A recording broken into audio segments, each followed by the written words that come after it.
Now to an exclusive CBS News interview with an active duty Army sergeant. His wife was detained by ICE last week in Texas, accused of coming into the country illegally. CBS News immigration correspondent Camilo Montoya-Galvez has the story.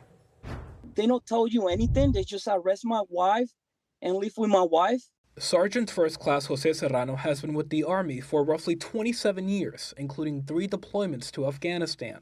Last week, his wife Daisy Rivera Ortega was detained by ICE at an immigration appointment in El Paso, Texas.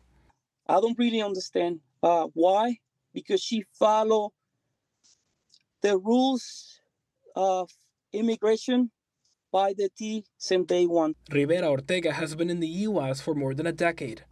Court documents show that in 2019, under the Convention Against Torture, she was granted legal protection from being deported to El Salvador, her home country.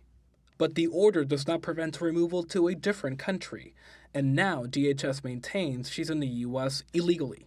She started crying because the people here told her that they're going to deport her to Mexico, and she don't have nobody in Mexico. She don't know where she can go. Serrano says that during that immigration appointment, they showed these military ID cards, clearly identifying his wife as a military spouse. Historically, ICE has refrained from detaining the relatives of U.S. service members, but under the Trump administration, it has become more common. What message do you have to the American public about your wife's case? It's not the Army, sir. It's ICE. ICE is out of control right now, sir. And Camila joins us now. Camila, so explain to us why his wife Daisy would not get legal status, because the two of them are married. Right. It's a critical question. When you marry a U.S. citizen and you are an immigrant, you typically can apply for a green card or lawful permanent residency.